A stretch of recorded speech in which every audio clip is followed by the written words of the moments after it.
chanted voodoo over me. And that man looked me in the depths of my soul and told me he was going. What are we talking about, children of God? Maybe you never been with a rich devil. Why aren't you married already? How real should I be?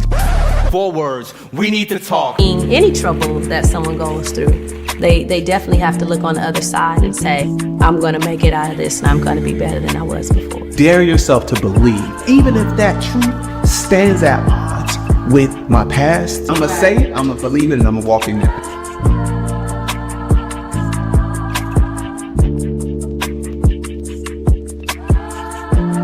God, yo, that was good. This is, you know why? This was like what you call a full circle moment.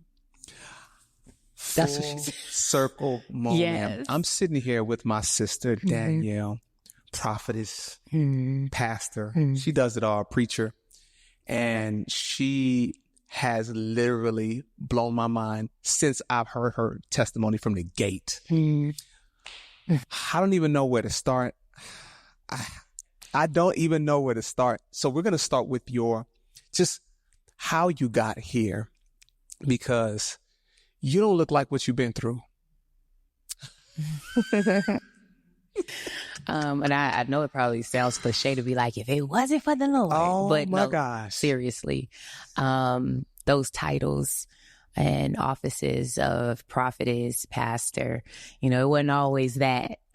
Before I became that, I had another P, but it wasn't pastor and prophesying. It was, I was in the porn industry. I was a stripper. I was involved in prostitution, from the streets of LA. So gang banging, selling dope. What era did you come from LA? Like what year you graduated from high school? Well, I dropped out of high school, but technically I should have been class of 07. I dropped out of high school, but I went back to Compton High and got my high school diploma. Okay. Yeah. Okay. But the area that was a dangerous time. Yeah. Okay. Early 2000s. I was out there. Yes. And so I lived a hard life. And when people hear that, even now when they watch this back and they're like, porn star, stripper, prostitute, what? I always tell people no one wakes up and decides that. There are things that take place in people's lives that make them make certain decisions. And so for me, yes, I was in the porn industry, and yes, I was in prostitution, and I sold dope and did dope. But before all of that, I was just a little girl. I was a little girl who grew up in a very toxic environment with my mom and dad, very violent. And something different happened. My mom and father, when they divorced, my dad was like, you can go, but she stays with me. And so I stayed with my dad. And as a result of that, he would take me to a babysitter. And when I was 8 years old, I was molested by my babysitter's son. At 10, my father was my hero. He was my everything. I was the epitome of a daddy's girl, but my daddy had some issues. My father was schizophrenic and bipolar. And on top of that, he was an alcoholic. And so when I was 10, he tried to kill me. He beat me halfway to death with a belt buckle, a wooden paddle, and then tried to drown me in a bathtub. After that, I was with my mom, but I was just rebellious and going through a lot. And so to make matters worse, there was like a neighbor, a family friend that lived across the street. And when my mom was at work, he invited me in his home, and he raped me when I was 12. A year later, 13, on Figueroa, waiting for the bus. And this guy pulls up. He was actually a 27-year-old pimp that I had sex with one time, and I got pregnant at 13 by this 27-year-old pimp that I thought wanted to be my man, but really he wanted to prostitute me. I said no then, but I was left with a baby. And I ended up giving birth to my son early. And my son died in my arms 5 days before my 14th birthday. And so everything that I had suppressed, being molested at 8 years old by the babysitter's son, my dad trying to kill me, my neighbor raping me, now I'm holding a dead baby in my arm. The same little girl that went into that hospital wasn't the same little girl that came out. So I ran away from home, 14.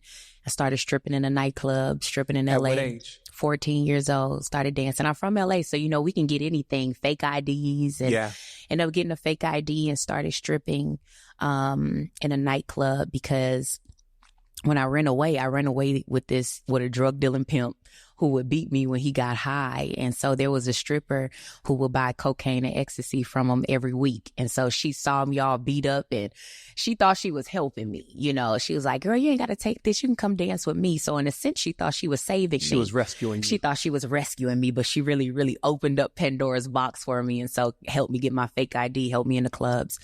But, you know, Ezekiel, I was still a little girl in a grown woman's world. And so 14 in the strip club, seeing stuff that I wasn't prepared for, and decided, nah, I want out. And so I ended up going to Compton with my grandparents.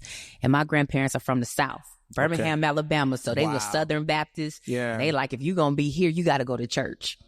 And so I felt like I was in church every day. Yeah. Yeah. Every day. And at that time, I used to love to sing. So I ended up joining the youth choir. I ended up going back to school. I got me a summer job. I'm doing good. And while I was singing for Jesus, my choir member introduced me to prostitution. Wait, that doesn't make any sense. What do you mean? So I escaped it from the actual pimp baby daddy. He couldn't get me to do it. But my choir member, she had pulled me to the side and she said, yeah, I heard that you was dancing. And I was like, yeah, but I ain't doing that no more. And she was like, well, I dance too. And you can come stay with me and we can dance together. So I thought we were going to dance. So I ran away from my grandparents, from stability, from safety, from this newfound life. And the girl that was sitting next to me in the choir stand was like, come stay with me. I got my own place now. And I thought we were going to dance. But when I got there, she told me we wasn't going to just dance. We were going to start escorting and prostituting.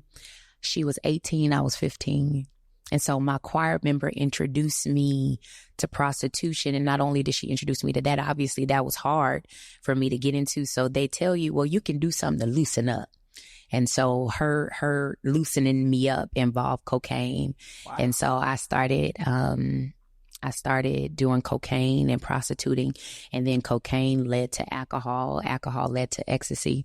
So now 15, 16, 17. Wait. What did it do for you or to your mind? To your personality, character? Oh, I'm glad you said personality because it birthed something. How Beyonce turned into Sasha Fierce, Danielle turned into Queen. Wow. Yeah, because I was more so hood, gangbanger, fighter, rowdy. But the drugs made me feel sexy because I had no sex appeal. I was hood, you know, I'm from Compton, you know, so I got involved in the gang life and the rough life and fighting. But then when I got with her, and she introduced me to that drug, it's like something just came over me and I felt sexy and I found my womanhood in a sense, you know, and it took away the fear, it took away the nerves. Wow. It just made me okay with something that I would never have been okay with if I was sober minded. That's crazy. Yeah. So I needed it. In order for me to do it, I needed it. It wasn't about just getting high and no, I needed this to do my job. Oh my God. Yeah, so it became an addiction, but then I was getting high on my own supply because I was selling it.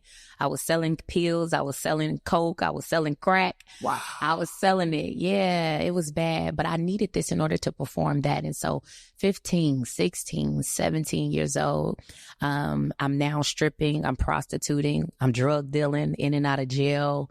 And if things couldn't get any worse, one night I was in a club and some porn stars came in and I knew who they were. You know, I've been to parties, I've been dancing, so I knew that crowd. And I went over just to say, hey, and a young lady said something to me that ultimately changed my life.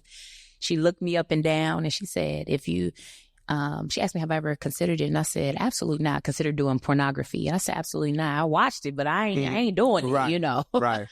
And she said something to me that just, it sparked my attention. She said, if you think you're making money now, you haven't seen anything yet. I made 30 G's in 1 month from doing movies alone, not anything else, just a movie. So I was like, where I sign up at? I didn't consider anything, you know, will my mama see this? Will I ever get married? Will I have children? Wow. Didn't think about any latter consequences because when you're in that lifestyle, you're thinking about the now. You're motivated by money and it don't matter what you got to do to get it. Wow.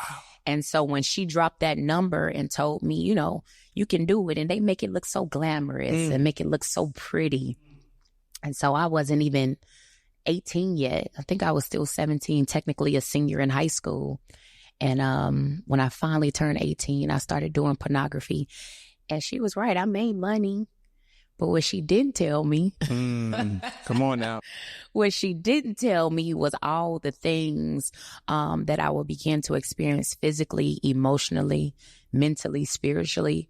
You know, I had the bags, I had the money, I was flued out, I was dealing with celebrities and Really? football players and basketball players, mega preachers, all of that. Yeah, I was exposed to that world.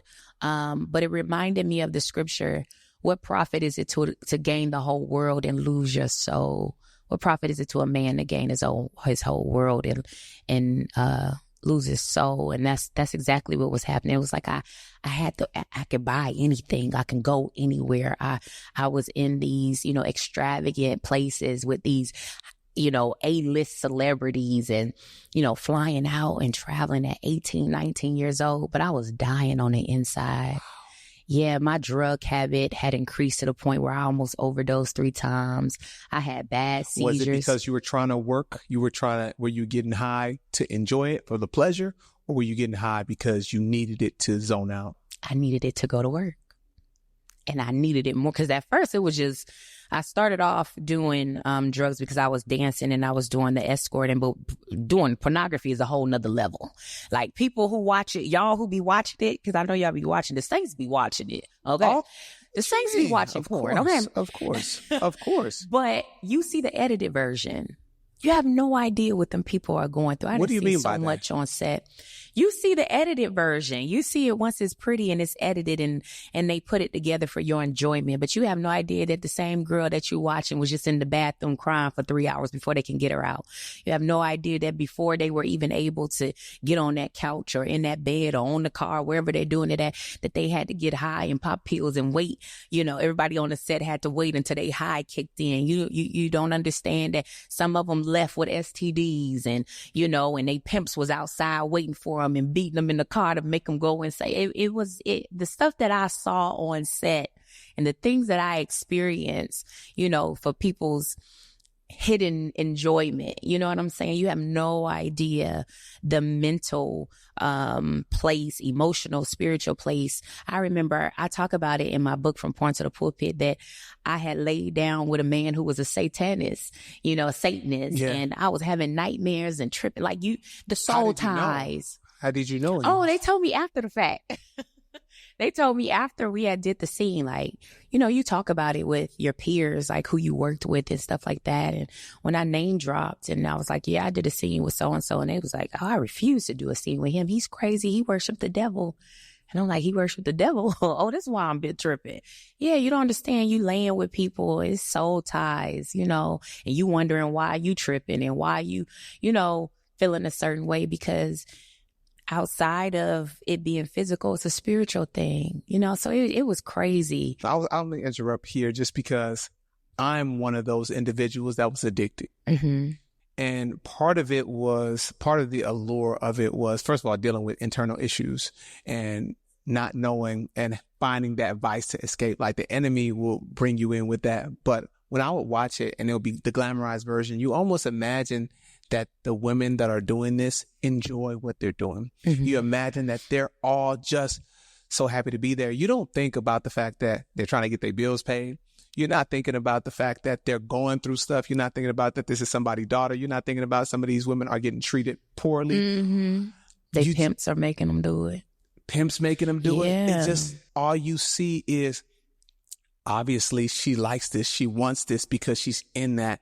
And that is the allure of it. So you kind of showing the other side, it makes it like devastating. Like, look at you. Just think about yourself enjoying somebody else's, like, I don't want to call it a forced activity, but if someone were to get the same amount of money to do something else, they would probably not choose that. And so I want to ask about the women that brought you into it. What did you ever discover that their lives or women like that were living lives that, they were portraying something else than what they were actually living in and going through? I always say everybody in the porn industry or sex industry deserves an Emmy or an Oscar for the best acting. We are some good actors. Yeah, we're some good actors, making it seem or acting as if This is something that is enjoyable. Don't get me wrong. There's some cutthroat folks that like it. Yeah. You know, but from my experience, like you said, if we could be paid the same amount to do something else, 9 times out of 10, they would, you know. And so the bait is to make it seem like it's, girl, I got $30,000. That's the bait. You ain't telling me what I got to do, and that physically what it would do. Because let's be honest, we talk about pornography. A man has to be a certain size in order to do that. For some women, me, that can be unbearable. So like you said, you're watching the edited version, the glamorized version, and it looks like she's enjoying it. There were so many times I had to stop in the middle of filming because you start bleeding or you're hurting, you're in pain. It is over. And you don't know these people. This ain't no, we making love. We like each other. I'm aroused. It's like, okay, get on the couch, action. You know, a woman needs to be aroused for it to be pleasurable. Right. And we ain't got time for that. We got to shoot. And so people that watch pornography, there ain't too many making love sessions. You know what I'm saying? And so women have stopped in the middle of it, had to stop in the middle of filming because they were in so much pain. I remember I would have to soak in Epsom salt and couldn't walk some days. Yeah, it was horrible. It was horrible. But what you are willing to do for a chick. I never went to the extremes of watching. So there are different categories, and different categories. Way left. Do you get more for what you're willing to do? The more you do, the more you get paid. Yeah, the more bizarre, the more outrageous. Why didn't you go that route if there was more money? Because I was a hypocrite. I'm too sane for that. Not that same. I was a hypocrite, so I still had some Jesus in me. You know what I'm saying? My grandmama and granddaddy had me in the Baptist church. So, you know, even though I was I was a prodigal daughter, I still had some Jesus in me. And I was like, yeah, no.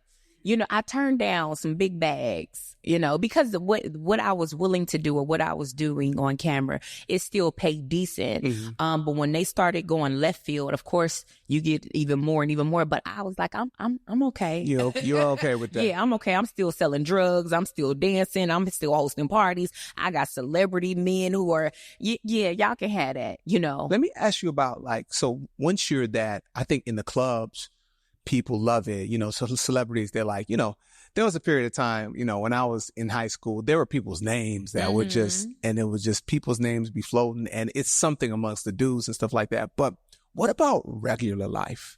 What happened when, did you ever feel any shame, or did you feel because you were in that, there was a pride when you went to the grocery store or when you went somewhere and then someone recognized you? Ain't you? Did that happen to you? And did you, on top of that question, did you ever visit church again while you're in that world? No. So those two questions. So I'm going to answer both with one answer. I went to church and was recognized, and the guilt, the shame. There should be no shame on you. I ain't think about it till afterwards. Like, how you know me? Right. But it was so many times that I will go to church. Because one thing about it, God's hand was on me even when I was acting a fool. And it was like he would save me from stuff. I was kidnapped by pimps. I was drugged. I was raped in that lifestyle. And then I would run to church, you know, as almost like, oh, let me pay you back. Thank you. You had me. Let me go to church.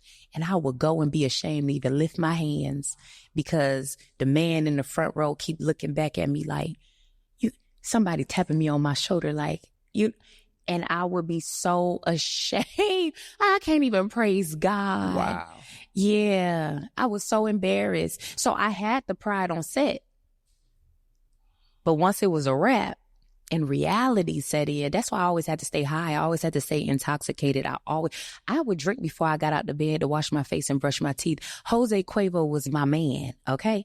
Before I would get out the bed, I would take a shot. Wow. Just to start my day. You know, because reality, when the man in the mirror, you know, when you got to face the man in the mirror, it hit different. And so I had to stay lit. I had to stay high. I had to stay intoxicated because I couldn't deal with the man in the mirror. How you can't go to church and praise God? I'm sitting there like, And then had a nerve after service, like, what you doing later? No. What? You won't even let me get off the church ground? Yeah, it was bad. Why did that experiencing that didn't make you say, forget all this, like these church folk, like they worse than me or they just like me, so I don't even need to feel ashamed like this. Like, what made you have an open heart to God and God's people in the house of God? I think he gave me spiritual maturity early. Wow. I think it takes a level of spiritual maturity to understand that you cannot punish a perfect God for imperfect people. And I think people who experience church hurt or experience things within the church, or you experience church people who do certain things outside of the will of God, what does that have to do with God? Wow.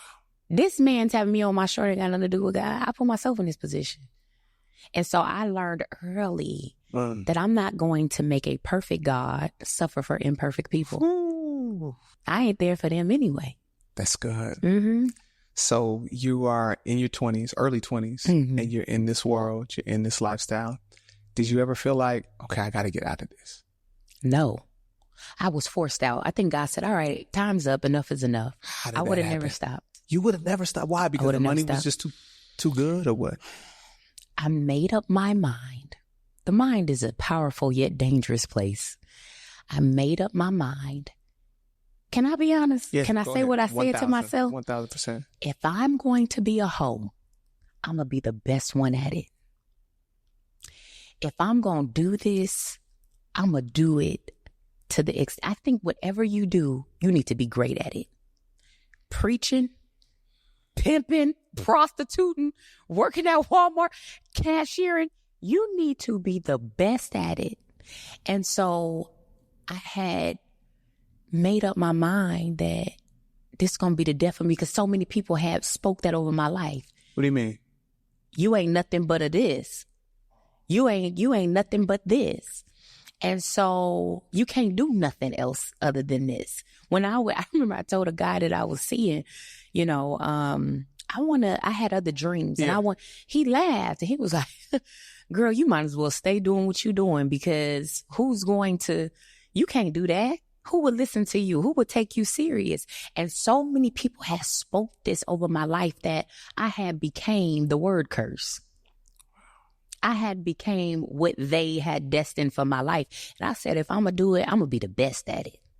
And so, no, I would have never got out. My retirement plan was to marry wealth and get out that way. And technically, you still ain't even out because you're still in it. Well, let me ask you this. Well, how were relationships? If that man didn't take you seriously, were there other men that say, that's your job. I separate that from you. I respect and honor you as a woman of dignity and integrity, and what you do is completely separate. Did you ever experience that? I did. You did? I did. Oh. I met a man. I talk about him in my book. Because that man, you ain't going to never forget. No disrespect to my husband. Yeah, disrespect to my husband. Long time ago, baby. He knows the story. I was out one night. I had a Pretty Woman moment. You ever seen that movie? Yeah, so old though. Pretty Woman. That was my favorite movie. Really? I had a Pretty Woman moment where a man picked me up, and he was a man of stature. I believe he was in the music industry. He wouldn't tell me, but I saw Grammys and stuff in the house. Okay. He picked me up and took me to this mansion in the valley, in California. Yeah. He took me to this mansion, and we had a conversation. And he talked to me, because sometimes men will pick women up, and it ain't just about the sex. Sometimes they want companionship. Sometimes they need a vent. Sometimes whatever, they lonely, they in town, they want somebody to hang out with. Yeah. And so we had a conversation, and I guess my conversation sparked something in him. Like, this girl ain't dumb. She got potential to be something else. Wow. He saw something in me that night that I didn't see in myself, and he offered me a way out. And he was like, I'll pay for school. What other talents? Do you do hair? Are you into fashion? I'll help you. Because I did not see enough value in myself, I declined. You said no, thank you. I said no, thank you. And he begged me. And I told him, drop me off where he picked me up at. You got angry? No. I just told him, no, I'm good. And I was like, take me back. And he was like, no, you don't have to take me back.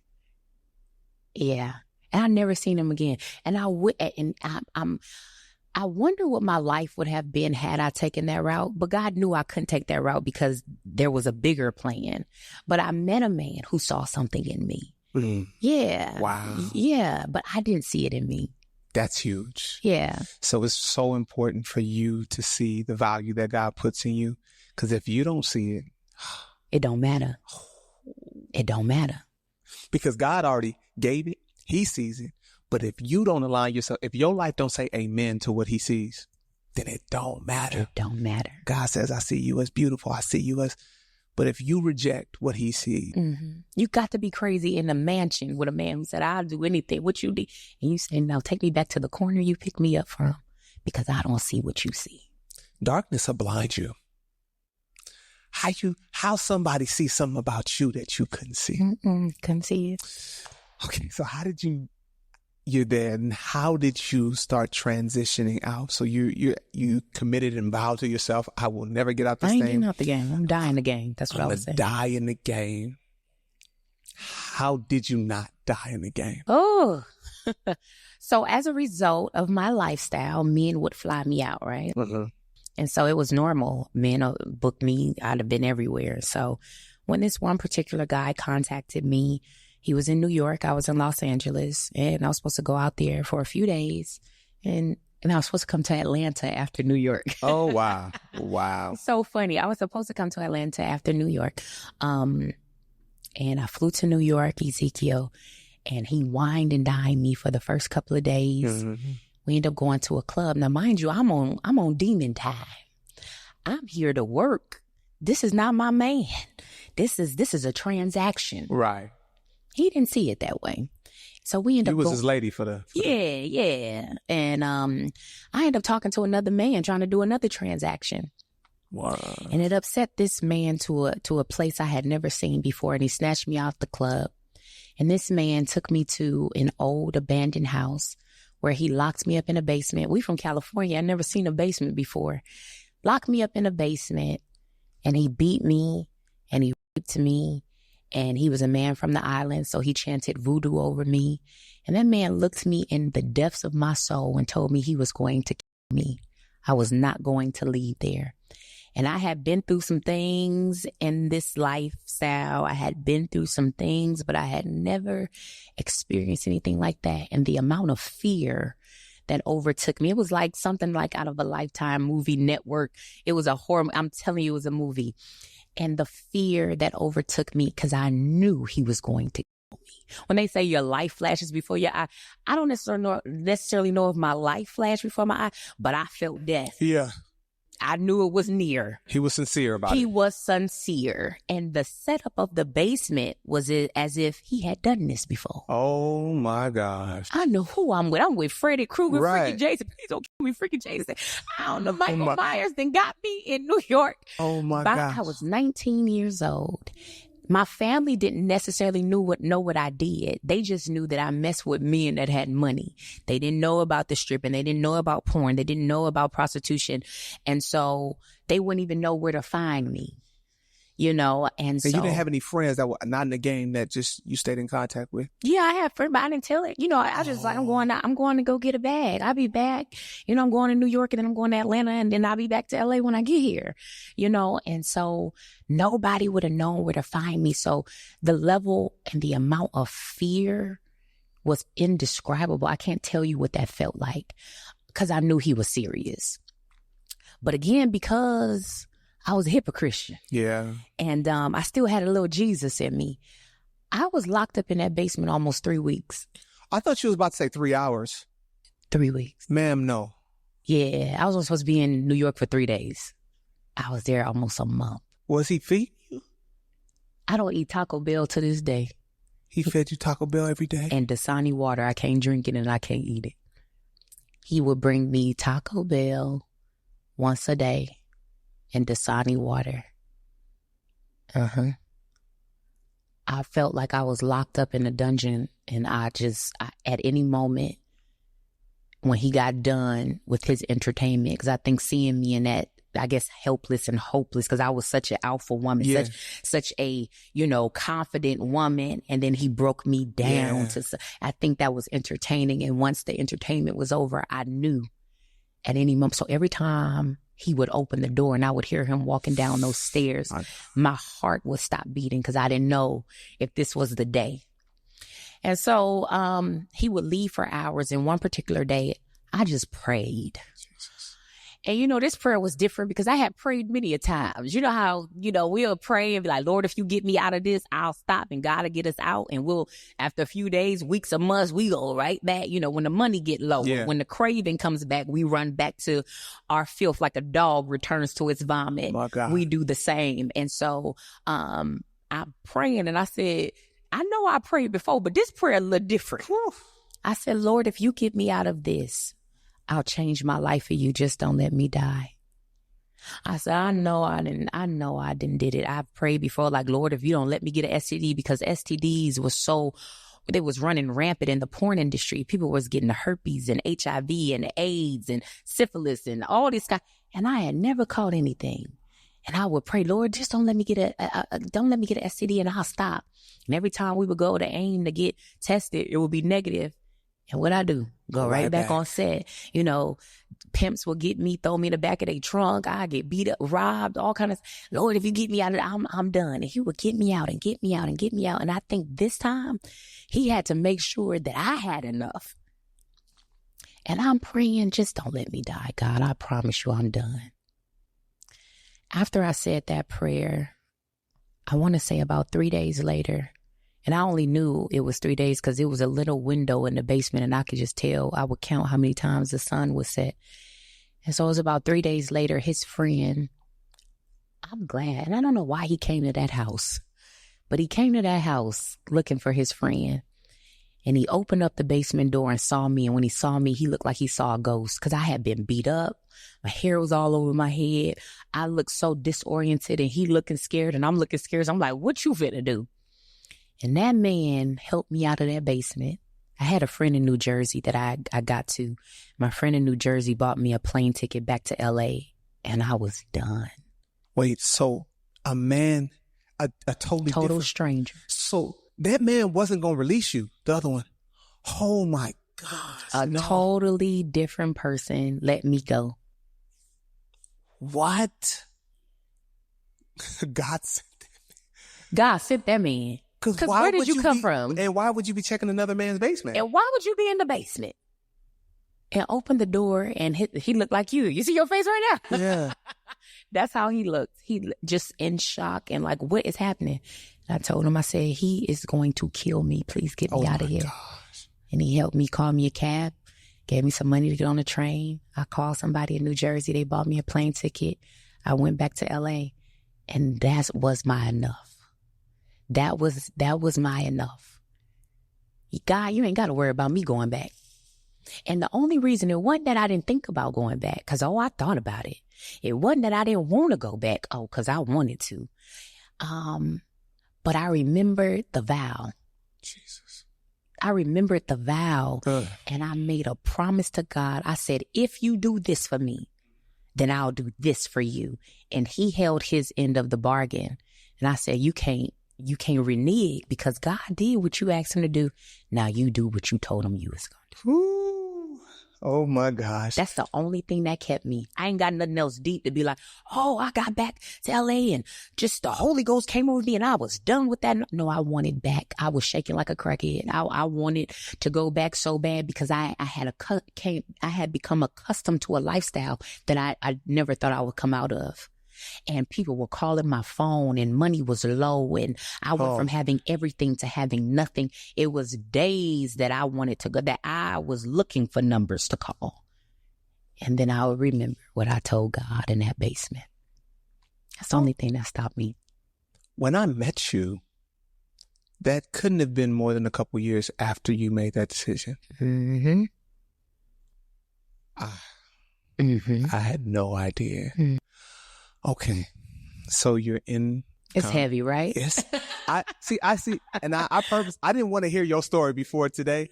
I knew it was going to be something. Yeah. I didn't know it was going to be this. Yeah. Okay, so You get from, you're back home in LA, and now what? Because you don't know no other life. You say you don't have no other job. How did you get to surrender mode? Like, what was the process? I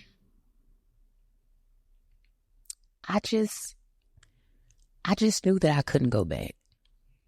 It got rough. It got dark. It got hard.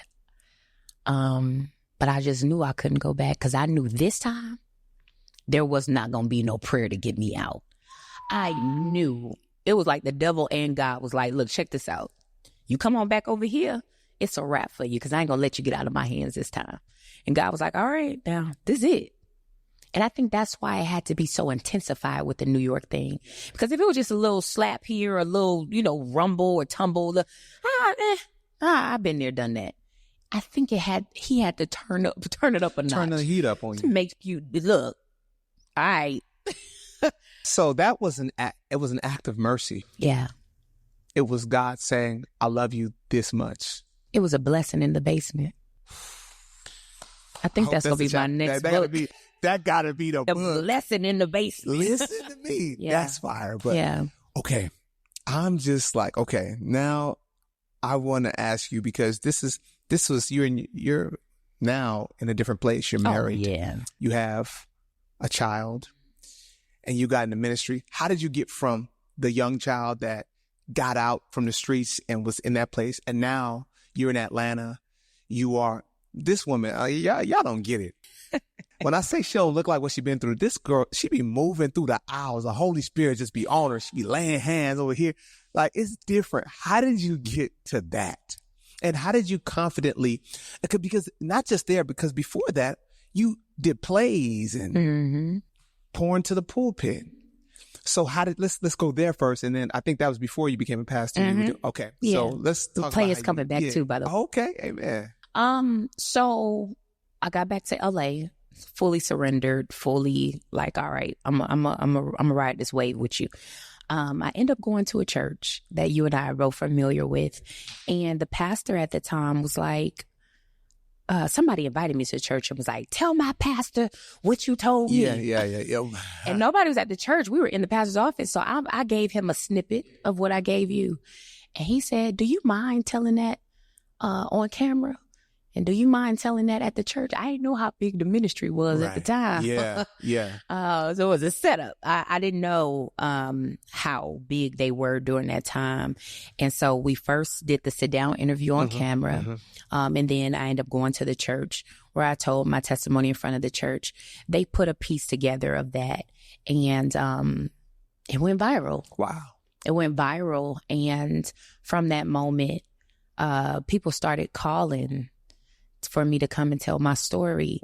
And I feel like God gangstered me into ministry because I ain't asked for all that. Well, I never saw a black woman come out. And there was a white man that came to Christ and he told his story. And there was a couple white women that done it. But I had never seen a black woman, still young, that just came out telling the testimony and being bold about it. What allowed you to feel like, okay, I can't be ashamed? Because you talked about the shame with worshiping, but you're at a church sharing. What allowed you to be bold enough to share?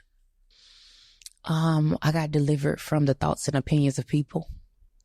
Because between getting out and then coming into the pulpit, from pouring to the pulpit, there was a transition part. There was a deliverance and healing session, right?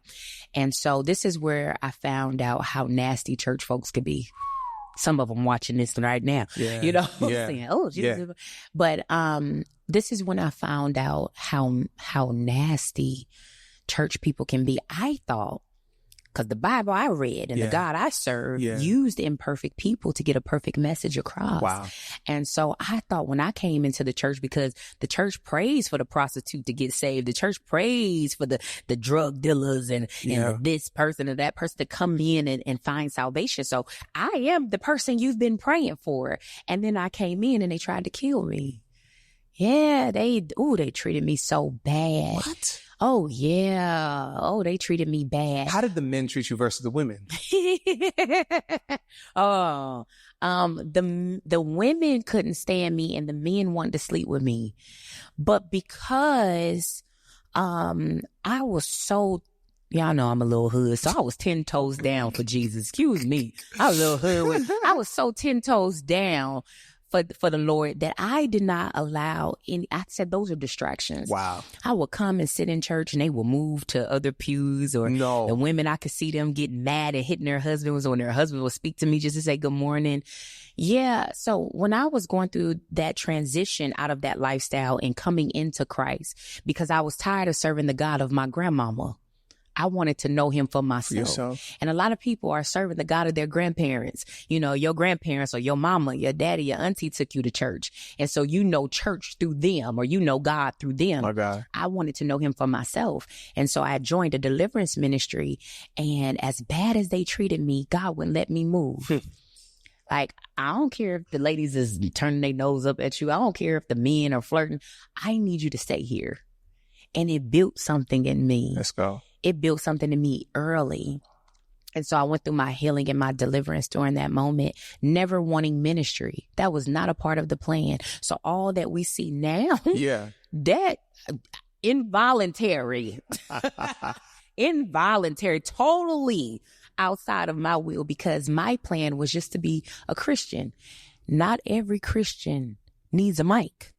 Well. To be used by God. Yeah. To give God a yes don't mean you need a platform. That's good. I didn't want no platform. You can be sold out on fire for God without a position in your church. And that was me. I just wanted to be saved. I wanted to live a saved life. I wanted to live what the Bible said. That's good. I didn't need a mic. I didn't need a platform. Wow. So when he was calling me to that, it was so uncomfortable for me. It was so That's how you know it's him. Oh my God. Because when you talk about shame, I was so ashamed to tell people what I came out of. I think just a couple of years ago, as many great things that I've done in ministry, I think just a couple of years ago, I got to a place where I didn't feel ashamed about it. I would feel so embarrassed to tell people, not ashamed of where I came from and what God has done, but I just started saying prostitute. I couldn't say I was a prostitute. For years, I could not say I was a prostitute. I said that I was an escort. It was easier for me to say that than to say I was a prostitute. And I just got to a point where I was not embarrassed, like, dang, they want me to tell my testimony. Wow. Oh my God. I would go through so many panic attacks, and my anxiety would be on 1,000 because people would call me in to tell my testimony and to sit in front of people and tell them that this is what I did. The spirit of shame and guilt. And I'm seeing, people's lives be transformed, and I'm seeing God move, but the people don't know that me trying to free you was holding me captive. I'm trying to free you, but I'm toe up because I don't want to talk about this. And God kept having me in positions to just tell. I'm like, I can preach. I can prophesy. No, we want to tell us your story, woman of God. Yeah. And it was like he wouldn't allow me to get away from that. Why? Because we overcome by the blood of the Lamb and the word of our testimony. He said, I don't care how much you can prophesy and how well you can preach. Wow. You're going to tell this testimony, and don't you get away from it, because it's a level of humility in it. I don't care what you do when it comes to preaching, teaching, and ministry. I'm going to always use you to tell your testimony, because it's going to keep you humble. Wow. And it's going to show people what real deliverance looks like. Because there's somebody watching, and there's somebody that has encountered me that feel like God can't use them. Oh my. I think I've done too much. I went too low. I've been too filthy. God can't use me. And he took a prostitute from Compton. Come on now. And turned her into a prophetess, a pastor, an author, a playwright, a wife, a mother, and so many other things. Did you see that? You knew that God could set you free, he could heal you, but did you think that a man could truly, fully accept, and the fact that you're going out sharing your testimony, accept all of that and be able to walk in the confidence and say, this is my wife, and be proud of that? Well, I always, be a little cocky in that department. You know what? No shame. You know what? I ain't never had no problem getting no man, But I did wonder, because people will say you can't turn a hoe into a housewife. I heard that forever. Yeah. I heard, no man would marry you because of where you came from. So I did kind of think about that, like, getting out of that industry. When I was dating, I wouldn't tell them because I didn't know how they would react. Are you going to run? Are you going to stay? Are you going to look at me different? So again, going back to shame and embarrassment. Yeah. And then having people say that no man would marry me because of that. So getting a man was easy. It was keeping a man that I was worried about. But I thank God that he sent me a man who I didn't have to lie about who I was. Wow. Because when I was dating before him, they saw me, but they didn't know where I came from. And so you're dating me under a lie. False pretenses. Yeah. You know what I'm saying? My bad, y'all. I just couldn't tell you because I was ashamed of me. But I thank God that he sent me a man who said, and he got so much backlash for choosing me. What? He got so much, my husband got so much backlash when he proposed to me. They're like, you know what she did? You know what she came from? Was he a pastor or something? Now? Well, he wasn't then. Neither one of us was. He just was a man of God, loved the Lord, just like me. And who was getting on them? Friends, family? Everybody, family, friends, strangers, co-workers. Because I was well known. I wasn't. Oh, yeah. And that was another thing. It was like I wasn't just, an unknown dancer from, Wakanda, Timbuktu. I was well known. I did music videos. I've done over 50 porn movies. I've been stripping since I was 14. Well known in LA. I was known. I've been in magazines. So it wasn't like I could have. She did 1 or 2 movies. Ain't nothing there to be overlooked. No, I was out there. Yeah. And you so had a name. I had a name. And so he got a lot of backlash. And my husband would tell people, I don't know no porn star. I met Danielle's a woman of God. I didn't meet her. I met a saved. I was telling my testimony when he met me. So he didn't know that life. He said, I don't know that life. Y'all showing me. They would come and show him the movies. This her. You don't want to be with her. This her. Yeah, we got some stories, okay? Yeah, he had some moments. But he said, I don't know her. Wow. I don't know her. That's not the woman that I know and that I met and that I love. And thank God we were friends first. So I didn't have to hide anything. So we didn't meet on no, hey, like baby, what's up? Romantic. No. We were friends first. So he already knew and still chose me. You feel me? That's Give me some. You know what I'm saying? Hey, boo. But that's God. That's so God. You didn't have to lie. You didn't have to make nothing up. I had to sweep nothing under the rug. I already knew I could get a man. I already knew I could get one. Yeah, there wasn't no problem. Oh. But when I did have some insecurities about marriage, and God allowed me to be married quickly, he said, I'm going to go ahead and shut that down now. He proposed in 6 months, and now we're 11 years in.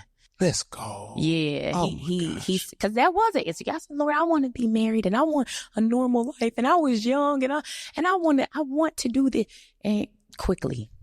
How did the prophetic era come in for you? Like, was that something that God had already been doing in your life, and then, or did just instantaneously something happen and now you're starting to see? Because you be having dreams and they be accurate. Mm-hmm. God be speaking and they be accurate. So how did that come in? Against my will. That's how he do it. That's his track record. All of this was against my will. So the first time I even knew I had a little something on me, a little juice, you know what I'm saying? A little oil, you know what I'm saying? Not grease, oil. Some of these people greasy. We oily over here. When I found out, I remember I did an altar call after I just told my testimony. And I got the laying hands and folks start falling out. I said, wait a minute, I got some juice. Got a little juice. And so the testimony, just testifying with power, and then, having mentors in the faith, had challenged me to write a sermon. And then the preaching started. And then my bishop, God rest his soul, Bishop Anthony P.G. Sr. Yeah. He cultivated my gift. He cultivated it. And then, he was a prophet. And so 9 times out of 10, what you sit under, you know what I'm saying? Mantles get get passed down and transferred down. And so he was a prophet. And so all that laying of the hands and rebuking and all slanging, you know, it transferred down, and God just started using me to prophesy. Now, as far as the unpopular prophecies that you're talking about when I post, or God will give it to me when it comes to not just call them unpopular prophecies. Yeah, I got shirts made and a whole little hashtag about unpopular, because God will give me unpopular prophecies, because this generation, they like prosperity prophecies. They like stuff that tickles their emotionalism. That's popular. I prophesy a check in 32 days. No, he don't really use me like that. He uses me to tell you to get your house in order, because if you don't, death is knocking at the door. He'll use me to tell the world that, hey, there's an attack coming from Russia and North Korea. Or he'll use me to say, this pastor with a name, because I don't know if you ever, just click the hashtag, you'll see what I'm talking about. He'll give me a name. He'll tell me about a gospel group. He'll give me clear instructions about people, places, and things. Yeah. I'll go live, I'll talk about it, I'll share it, and then they come to pass, and I'll pull the news article out with the clip of the prophecy. Say, God don't play with me. My gift, he don't play with my gift, and I don't play with my gift. And so what he has me to prophesy, whether it's personal to a person or when it deals with world events, is unpopular stuff. Yeah. My God. Yeah, so all of this was against my will. Don't be mad at me. Against your will. Wow. He called me to it. That is so amazing, because I've seen some of them. I'm like, this is insane. Okay. So I watch your Instagram, and you talk about how you believe that you're called to the prostitutes. You're called to women in the streets or people in the streets. You're from the hood. I'm from the hood. We know that life. Why do you feel like you're called to them as opposed to, you know, the saints? I am not called to the religious. I'm called to the rejects. I know my assignment. There are some people that's like, Lord, what do you want me to do? I know my assignment. I know what I'm supposed to do. I'm not going to say that there are some people who have just been church their whole life, have been goody two-shoes their whole life, blue-collared folks that can't receive from me, because they can receive from me. I can be all things to all people, right? But my assignment is not necessarily for those people. God didn't pull me out of all that for me to go and talk to Hillsong. Okay. No shade. No shade. But he didn't call me out of that for that particular crowd. I need people to understand that God will go to the gutter for you. And there are people in the gutter and in the ghetto that don't feel like God loves them, and that their life can completely do a 100% turnaround. And those are the people that need to hear my voice. And those are the people that need to say, I'm not for everybody. They say I'm not everybody's cup of tea. I'm not everybody's cup of Casamigos, whatever the new drink is. You know what I'm saying? Whatever your drink is. I'm not for everybody, and that's fine. I'm not trying to be for everybody. That's good. I know my assignment. I know my people. You understand what I'm saying? And so I need to go back into the strip clubs. And some people did not agree with me going into the strip clubs. You actually went in? Yes, there's a video actually on my Instagram that's pinned at the top, me in the strip clubs, making it rain on the women. Let me tell you why I do that. Some people said, well, you can stand in the parking lot and wait for them to come out. That ain't what he told me to do. I go in the strip clubs. I go get a stack of ones. I wait for them to get on the stage. Whoever I'm talking to that night, I go and I tip them, because you can't go in a strip club with a Bible. You got to talk their language. They want money. And so I go in there with my ones. I tip them while they on stage, and I say, come talk to me when you get down. Okay. They see that money. They'll come sit with me, and I say, you know what? You're so beautiful. You did great. Oh, you want to dance? No, I don't want no dance. I want to talk to you about Jesus. Because I used to be this girl in here. But you've already opened that door. I already opened the door for the conversation. Now, if I'm throwing Bibles on the strip stage, they gonna put me out the club. How would I ever reach that soul? Church folks need to understand that you have to catch the fish before you clean the fish. And how you catch a fish, you got to put the bait on there that they're willing to catch. If you don't got the right bait, it don't matter how long you out there, the fish ain't gonna bite it.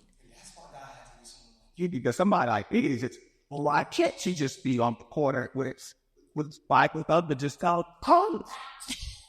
That might work for somebody. It might work for someone, but for you, God gave you a particular assignment For me, he told me to go where I came out of. Go back to the pits. That's your platform. There are some stages that some folks lie and say that they don't want invitations and they don't want to sit at certain tables. I did that in the beginning of my walk. Well, why they don't invite me over there? And why? Your platform is in the pit. How can I call you to the nations? What about the neighborhood?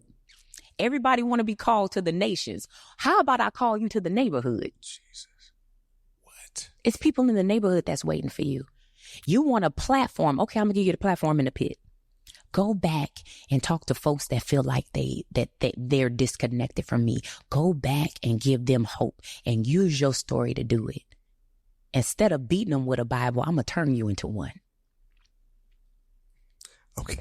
I hope this is in a book somewhere. You're an author of multiple books. Multiple books.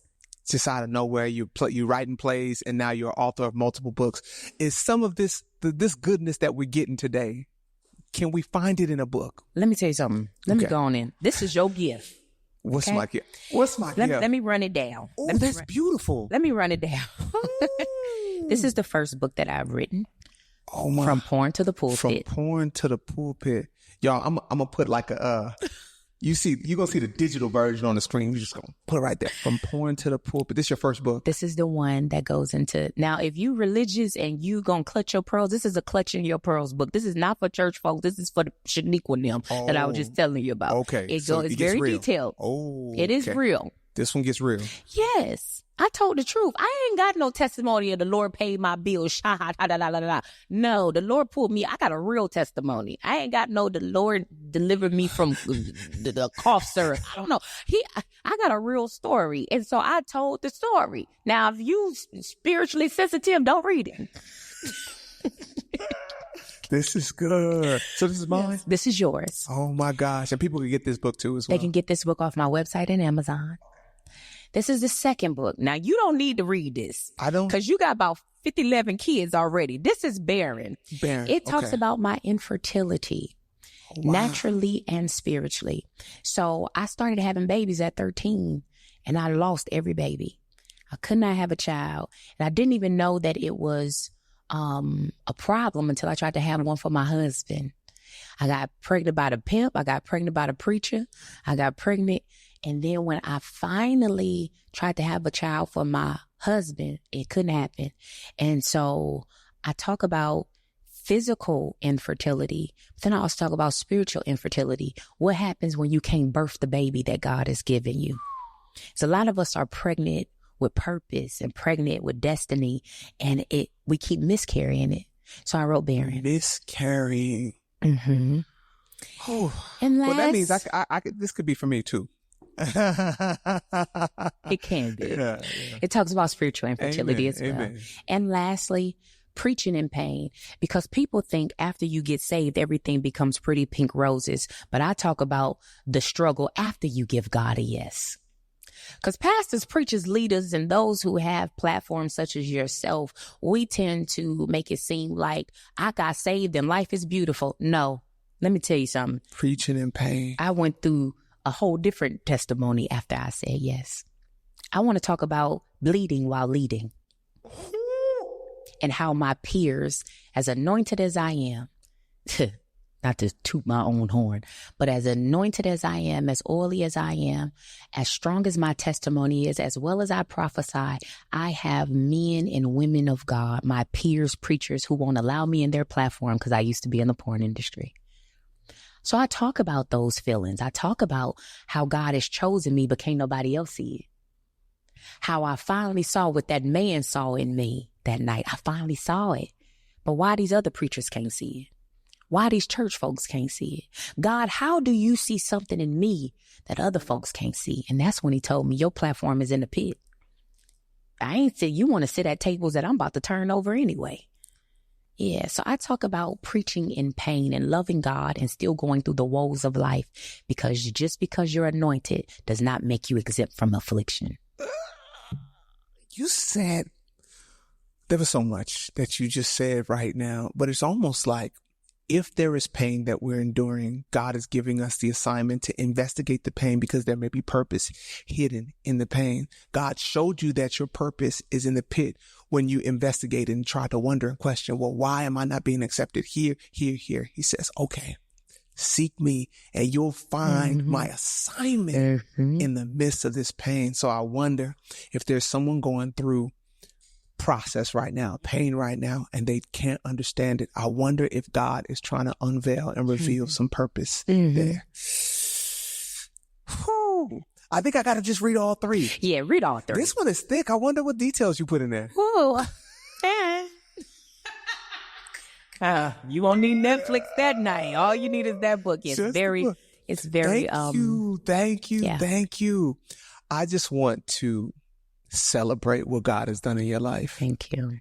You are a blessing. I pray that this conversation that we had, it dares someone to try God, because if God could encounter you, if God could reach you, if God could use you, some of us don't even have a fraction of your testimony. Yeah.